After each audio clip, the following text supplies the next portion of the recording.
Welcome to iDream media. Senior actor మంచు మోహన్ బాబు గారు రాత్రి కాంటినెంటల్ హాస్పిటల్లో అడ్మిట్ అవ్వడం జరిగింది. అసలు కండిషన్ ఎలా ఉంది మోహన్ బాబు గారిది? ఫస్ట్ నుంచి చూస్తున్న డాక్టర్లు దీని గురించి ఏం చెప్తున్నారు వివరాలు తెలుసుకుందాం.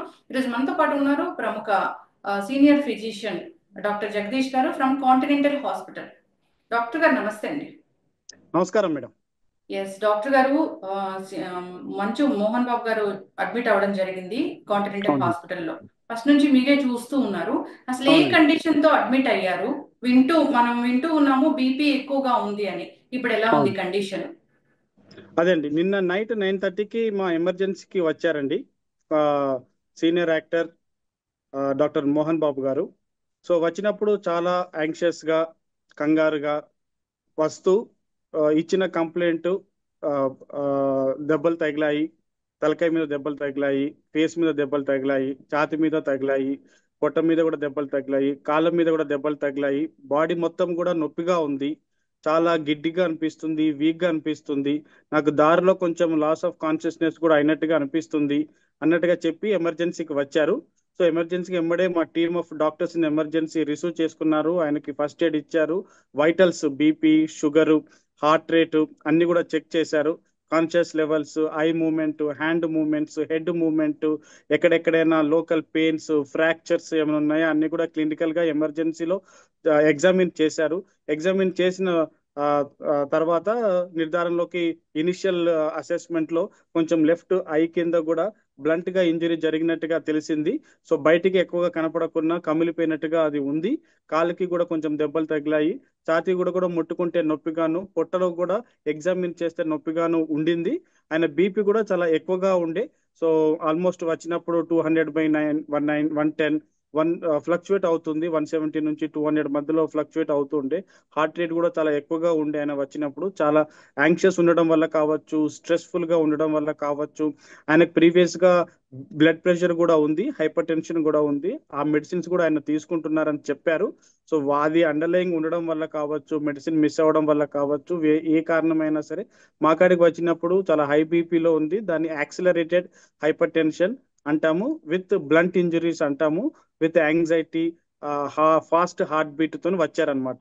సో ఈ అన్ని కండిషన్స్ లో ఆయన రిసీవ్ చేసుకుని ఇనిషియల్ ట్రీట్మెంట్ ఇచ్చి, అసెస్మెంట్ కోసం ఇనిషియల్ ఇన్వెస్టిగేషన్స్ చేసిన తర్వాత ఆయన్ని ఐసీయూ షిఫ్ట్ చేసి బీపీని కంట్రోల్ చేయడానికి కావలసిన మెడికేషన్స్ ఇచ్చి, ఇనిషియల్ గా బీపీని కంట్రోల్ చేసి, యాంగ్జైటీని కూడా కొంచెం కంట్రోల్ చేసి, ఆయనని సపరేట్ రూమ్ కి షిఫ్ట్ చేసి, ఎక్కడైతే cardiac monitoring, continuous nursing care, any time emergency support ఉండేటట్టుగా ఉండే స్పెషల్ రూమ్ కి ఆయన షిఫ్ట్ చేసి, మా టీమ్ ఆఫ్ డాక్టర్స్, నేను as a physician, cardiologist, plastic surgeon, neuro physicians as a team గా అతన్ని అటెండ్ అయ్యి, సో ఫర్దర్ మినిట్స్ ఆ బీపీని స్టేబుల్ చేయడానికి, ఆయన యాంగ్జైటీని కంట్రోల్ చేయడానికి, ఆయన పెయిన్ ని కంట్రోల్ చేయడానికి, ఆయన ఓవరాల్ కండిషన్ ని ఇంప్రూవ్ చేయడానికి మెడికేషన్ ఇవ్వడం స్టార్ట్ చేశాము.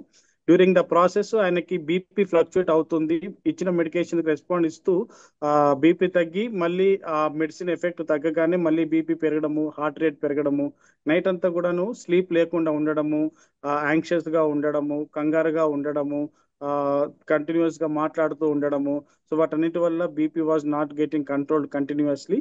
ఈసీజీ చేశాము, హార్ట్ 2D ఎకో మానిటరింగ్ కూడా చేశాము, ఎక్స్రే కూడా చేశాము, అల్ట్రాసౌండ్ అబ్డామెన్ కూడా చేశాము.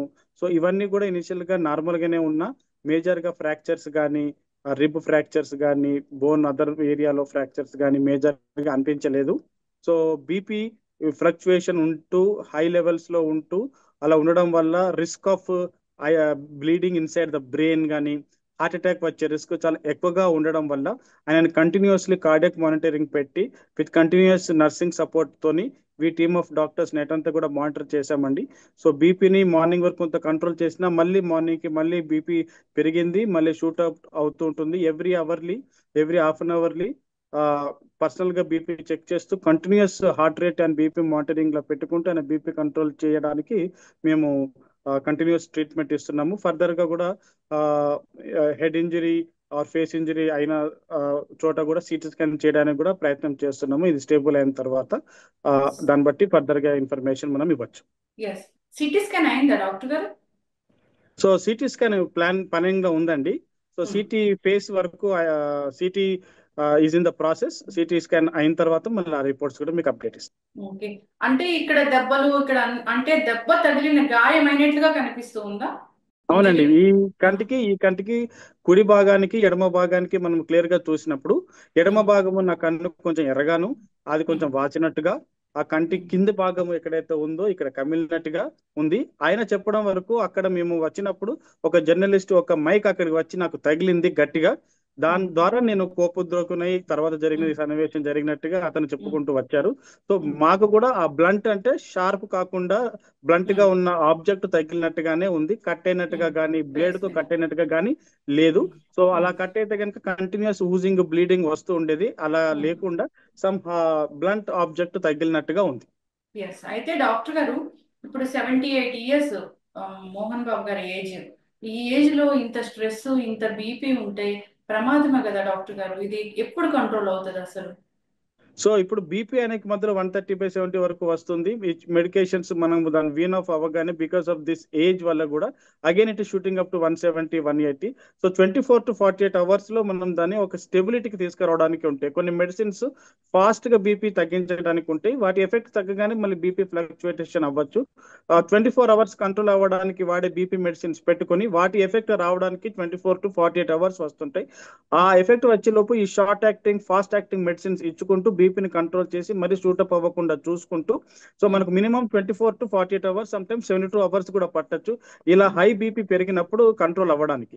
దాంతో పాటు కూడా అండర్లైన్ స్ట్రెస్ ఫ్యాక్టర్ కూడా ఉండడం వల్ల ఇంత సిచ్యువేషన్స్ నుంచి బయటికి రావడం వల్ల దీన్ని అదొక ట్రామా. ఆయనకి ఫిజికల్ ట్రామా ఒకటి, మెంటల్ ట్రామా కూడా ఉంది.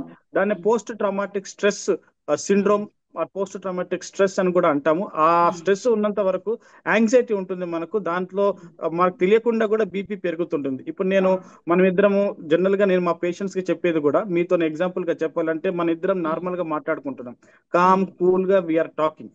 సడన్ గా నేను మిమ్మల్ని తిట్టాను అనుకోండి, all of a sudden, so you will get anxious, మీకు కోపం వస్తుంది, హార్ట్ రేట్ పెరుగుతుంది, బీపీ పెరుగుతుంది. అది ఒక ప్రాంక్ గా చేశానంటే మళ్ళీ తగ్గిపోతుంది. సేమ్ అదే విధంగా మనం కార్ డ్రైవింగ్ స్మూత్ గా డ్రైవ్ చేస్తున్నంత వరకు ఓకే, సడన్ బ్రేక్ వేయాల్సిన సిచ్యువేషన్ వచ్చింది అనుకోండి, మనకు హార్ట్ రేట్ పెరుగుతుంది, బీపీ పెరుగుతుంది. ఇవన్నీ because of various adrenal hormones releasing in the body. So అదే విధంగా ఆ సిచ్యువేషన్ ఇప్పుడు కంటిన్యూస్ గా రాత్రంతా ఉందన్నమాట. సో ఆ సిచ్యువేషన్ గుర్తు తెచ్చుకోవడం, ఆ అయిన ఈవెంట్ గుర్తు తెచ్చుకోవడం, దాని నుంచి మళ్ళీ బయటికి రావడం, మళ్ళీ కొంచెంసేపు బయటికి రాగానే బీపీ కంట్రోల్ అవ్వడం, మళ్ళీ గుర్తుకు రాగానే మళ్ళీ అడ్రినల్ డ్రైవ్ కి వెళ్ళిపోయి మళ్ళీ బీపీ పెరిగిపోవడం, ఇలా అప్ డౌన్ అవుతూ ఉన్న కొద్దీ మేము వాటిని కంట్రోల్ చేయడానికి కావాల్సిన మెడికేషన్ ఇచ్చుకుంటూ ఆయన బీపీ హార్ట్ రేట్ ని స్టేబుల్ చేయడానికి, ఆ హై బీపీ అవడం వల్ల రక్తనాళాలు పగిలి స్ట్రోక్ రాకుండా, హార్ట్ అటాక్ రాకుండా తగు జాగ్రత్తలు తీసుకుంటున్నాం అన్నమాట. ఎస్. హై బీపీ వచ్చినట్లయితే ఇలాంటి హార్ట్ మీద కూడా పడే అవకాశం ఉంటుంది కదా డాక్టర్ గారు? ఇప్పటి వరకైతే హార్ట్ చెకప్ చేయడం జరిగింది. ఇప్పటి వరకైతే ఈసీజీ 2D చేయడం జరిగిందండి. కార్డియాలజిస్ట్ కూడా చూశారు, డాక్టర్ సివిఎన్ మూర్తి గారు చూశారు. సో నైట్ ఈసీజీ 2D కూడా చేసాము, మార్నింగ్ కూడా అసెస్ చేసాము. సో హార్ట్ అటాక్ వచ్చినట్టుగా ఏమీ మేము చెప్పట్లేదు, హార్ట్ అటాక్ ఏం రాలేదు. బట్ విత్ ఆల్ దిస్ ఈ అన్ని సిచ్యువేషన్స్ వల్ల బీపీ మాత్రం ఫ్లక్చువేట్ అవుతుంది. బికాస్ ఎప్పుడైతే కొంచెంసేపు కామ్గా నిద్ర కూడా లేదు, స్లీప్ కూడా లేదు, గత 3 రోజుల నుంచి కూడా నిద్ర పోవట్లేదు అని చెప్తున్నారు. నిద్రపోవడానికి కావాల్సిన టాబ్లెట్ కూడా ఇచ్చినా కూడా నిద్ర రావట్లేదు. అవన్నీ జ్ఞాపకాలు వచ్చినప్పుడల్లా బీపీ పెరుగుతుంది. మళ్ళీ మేము మెడిసిన్ ఇస్తుంటే బీపీ తగ్గుతుంది, కొంచెం నిద్రపోతే బీపీ తగ్గుతుంది, మళ్ళీ ఆ ఎఫెక్ట్ తగ్గగానే మళ్ళీ బీపీ పెరిగిపోతుంది. చాలా బాధాకరమైన చాలా బాధాకరమైన విషయం. సో దాన్ని కంటిన్యూస్ గా మానిటరింగ్ చేసుకుంటూ తగు జాగ్రత్త తీసుకుంటూ బయట ఉన్న నర్సింగ్ స్టాఫ్ కూడా ఆయన బీపీ హార్ట్ రేట్ ఇక్కడ బయట నర్సింగ్ కన్సోల్ అంటాము, నర్సింగ్ కన్సోల్ లో కూడా కంటిన్యూస్ గా లోపల సిస్టర్ ఆయన బెడ్ పక్కన ఉండకున్నా కూడా we have a system where బయట ఉన్న కన్సోల్ లో కూడా సిస్టర్ బీపీని, హార్ట్ రేట్ ని, టెంపరేచర్ ని, ఆయన ఆక్సిజన్ లెవెల్స్ ని మానిటర్ చేసే సిస్టమ్ అనేది కాంటినెంటల్ హాస్పిటల్లో ఉందండి. సో అది ఆయన కనెక్ట్ చేసి బయట కన్సోల్ నుంచి కూడా మేము ఆయన అన్ని వైటల్స్ ని మానిటర్ చేస్తూ ఏ కొంత మార్పు వచ్చినా కూడా ఎమ్మడే లోపలికి వెళ్ళి అటెండ్ అవ్వడానికి మేము సిద్ధంగా ఉన్నాం. ఎస్. అయితే డాక్టర్ గారు గతంలో ఈ బీపీ కాకుండా ఇంకేమైనా ఉన్నాయా హెల్త్ ఇష్యూస్ మోహన్ బాబు అంటే అవన్నీ గారికి? మనం ఇప్పుడు డిస్క్లోజ్ చేయాలి అన్నది ఇట్స్ ఏ మెడికల్ ప్రొఫెషనల్ గా we have an agreement between him and me. So I think that it is personal thing which is అది ఈ ప్రజెంట్ సిచ్యువేషన్ కి కూడుకున్నది కాదు. కాబట్టి ఐ థింక్ ఉన్నవి కన్నా చెప్పడం కరెక్ట్ కాదని నా ఉద్దేశం. ఎస్. అయితే ఎన్ని డేస్ కి ఇంకా ఇంటికి పంపిస్తారు, డిశ్చార్జ్ చేస్తారు? ఇప్పుడు చెప్పినట్టుగా ఒకవేళ ఆయనకి ఇచ్చిన లాంగ్ టర్మ్ గా యాక్ట్ చేసే మెడిసిన్ మనకు కరెక్ట్ గా మనకు సెట్ అయ్యి అతను ఈ ట్రామా పోస్ట్ ట్రామాటిక్ స్ట్రెస్ నుంచి మనకు బయటికి వస్తూ ఆయనకు ఒక సొల్యూషన్ వచ్చినట్టుగా ఉంటే కనుక విత్ ఇన్ 48 to 72 అవర్స్ మనం ఇంటికి పంపించవచ్చు అన్నట్టుగా అనిపిస్తుంది. కానీ అది ఒక ఇనిషియల్ అసెస్మెంట్. సో కొందరికి లాంగ్ టర్మ్ 1 వీక్ కూడా ఉండొచ్చు. బీపీ మనము 4 మెడిసిన్స్ 5 మెడిసిన్స్ ఇచ్చినా కూడా కంట్రోల్ అవ్వని పక్షంలో దాన్ని రిఫ్రాక్టరీ హైపర్ టెన్షన్ అని కూడా అంటాము. నార్మల్ గా 1 టాబ్లెట్ ఇస్తాము, తగ్గకపోతే 2వ టాబ్లెట్ 3వ టాబ్లెట్ ఇంజెక్షన్స్ కంటిన్యూస్ ఇంజెక్షన్స్ ఇచ్చి అతనికి అండర్లయింగ్ ట్రామా అండర్లయింగ్ కాజ్ అన్నది తగ్గకపోతే బీపీ అన్నది పెరుగుతూనే ఉంటుంది కాబట్టి సో అది తగ్గుతూ మా మెడిసిన్స్ కూడా వర్క్ చేస్తూ బాగానే ఉంటే కనుక 48 to 72 hours maximum of 1 week మనం అనుకోవచ్చు. ఇంటికి వెళ్ళినా కానీ ఖచ్చితంగా ఈ మానిటరింగ్ అనేది కూడా అవసరమే. ఇంట్లో స్ట్రెస్ కూడా లేకుండా ఆఫ్టర్ చూసుకోవడం. ఇంటికి వెళ్ళినాక కూడా కంటిన్యూస్ బీపీ మానిటరింగ్ సిస్టమ్ కూడా ఆయనకి ఇచ్చి పంపిస్తాము. ఆయన బీపీని మేము ఇక్కడ హాస్పిటల్లో కూడా ట్రాక్ చేసే అవకాశం కూడా ఉంటుంది. సో స్ట్రెస్ అనేది లేకుండా ఉంటే జనరల్ గా కూడా మనకు స్ట్రెస్ లేకుండా ఉంటే ఈ బీపీ అనేది కంట్రోల్ లోనే ఉంటుందా డాక్టర్ గారు టాబ్లెట్స్ అవును మేడం. వేసుకుంటే? స్ట్రెస్ అన్నది మనం నార్మల్ గా మాట్లాడుకుంటాం కానీ స్ట్రెస్ అనే పదం వచ్చినప్పుడు మనకు బాడీలో స్టిరాయిడ్స్ కార్టిజోల్స్ అన్నవి రేజ్ అవుతాయి. కార్టిజోల్స్ రేజ్ అయినప్పుడు షుగర్ పెరగడం కానీ బీపీ పెరగడం కానీ hormones adrenal hormones fright hormones అని అంటాము. వాటి వల్ల మనకు కోపం రావడం కానీ హార్ట్ రేట్ పెరగడం కానీ బీపీ పెరగడం కానీ జరుగుతుంటుంది. సో కొన్ని హార్మోన్స్ వల్ల మన బీపీ తగ్గుతుంది, కొన్ని హార్మోన్స్ వల్ల బీపీ అనేది పెరుగుతుంది. సో ఈ స్ట్రెస్ వల్ల ఈ బీపీ పెరిగే హార్మోన్స్ పెరిగే ఛాన్సెస్ ఉండి హార్ట్ రేట్ బీపీ పెరిగి వాటి వల్లనే హార్ట్ కి సప్లై చేసే బ్లడ్ వెజిల్స్ కూడా సన్నగా అయ్యి బ్లడ్ సర్క్యులేషన్ తగ్గి బ్లడ్ లో క్లాట్ లేకున్నా కూడా హార్ట్ అటాక్ వచ్చే అవకాశం ఉండి సడన్ కార్డియాక్ డెత్ అయ్యే ప్రమాదం కూడా ఉంది. అందుకే ఆయనని కంటిన్యూస్ గా కార్డియాక్ మానిటరింగ్ చేస్తున్నాము. బ్లడ్ వెజల్స్ లో క్లాట్ ఉంటేనే హార్ట్ అటాక్ కాదు, ఇలాంటి స్ట్రెస్ కండిషన్స్ లో రక్తనాళం ఇంత ఉన్నది కాస్త ఇంత నేరో అయిపోయి బ్లడ్ సర్క్యులేషన్ వెళ్ళకపోవడం వల్ల సడన్ కార్డియాక్ డెత్ అయ్యే రిస్క్ కూడా ఉంటుంది అనమాట. హార్ట్ ఇర్రెగ్యులర్ గా కొట్టుకునే ప్రమాదం ఉంటుంది, బ్లడ్ సర్క్యులేషన్ తగ్గి సడన్ గా చనిపోయే ప్రమాదం కూడా ఉంటుంది. ఆ ప్రమాదాన్ని మనం అరికట్టడానికి ఇంత స్ట్రెస్ఫుల్ కండిషన్స్ లో నుంచి ఆయన బయటికి రావడానికి ప్రాపర్ గా స్లీప్ కంటిన్యూస్ గా ఉంటే కనుక స్ట్రెస్ తగ్గే అవకాశం ఉంటుంది. కాబట్టి స్ట్రెస్ తగ్గితే బీపీ తగ్గే అవకాశం, హార్ట్ రేట్ తగ్గే అవకాశం ఉంటుంది. కాబట్టి ఈ రెండు తగ్గితే హార్ట్ అటాక్ వచ్చే రిస్క్ తగ్గుతుంది, బ్రెయిన్ స్ట్రోక్ వచ్చే రిస్క్ తగ్గుతుంది. కాబట్టి అతను కంటిన్యూస్ గా కంపల్సరీగా 48 to 72 అవర్స్ అన్నది కంటిన్యూస్ మెడికల్ అబ్జర్వేషన్ ఉండాల్సిన అవసరం ఖచ్చితంగా ఉంది. ఈ పెయిన్స్ తగ్గడానికి కూడా అంటే లోపలంతా కమిలినట్లుగా ఏం లేదు కదా డాక్టర్ గారు, నార్మల్ గా పైన దెబ్బ బయట నుంచి చూస్తే కమిలినట్టుగా లేదు, చూస్తే ఇక్కడ ఈ బోన్ ఫ్రాక్చర్ ఉన్నట్టుగా సస్పిషన్ ఉంది. సో సిటీ స్కాన్ చేసిన తర్వాత మనకు అది క్లియర్ గా తెలుస్తుంది. ఖచ్చితంగా డాక్టర్ గారు చాలా అంటే తొందరగా కోలుకొని బయటికి రావాలని కోరుకుందామండి. ఆయనకి చాలా ఫ్యాన్స్ ఉన్నారు, అందరికీ ఆయన చాలా ఇష్టమైన నటులు. సో తొందరగా కోలుకొని బయటికి రావాలి, హ్యాపీగా హెల్దీగా ఉండాలి. మన అందరికి మళ్ళీ ప్రెస్ మీట్ పెట్టి నేను హెల్దీగా ఉన్నానని చెప్పాలి. మంచి వైద్యం అందిస్తున్నారండి, రాత్రింబవళ్ళు కూడా మీరు కష్టపడుతున్నారు. డాక్టర్స్ దేవుళ్ళు అంటే నిజంగానే ప్రాణాలు పోసే దేవుళ్ళు మీరు. సో జాగ్రత్తగా చూసుకోండి డాక్టర్ గారు. చాలా టైం కేటాయించి మా కోసం ఇచ్చినందుకు ధన్యవాదాలండి. Thank you madam. లాస్ట్ నేను చెప్పొచ్చేది మంచు మోహన్ బాబు గారు మళ్ళీ మంచిగా బయటికి వస్తారు.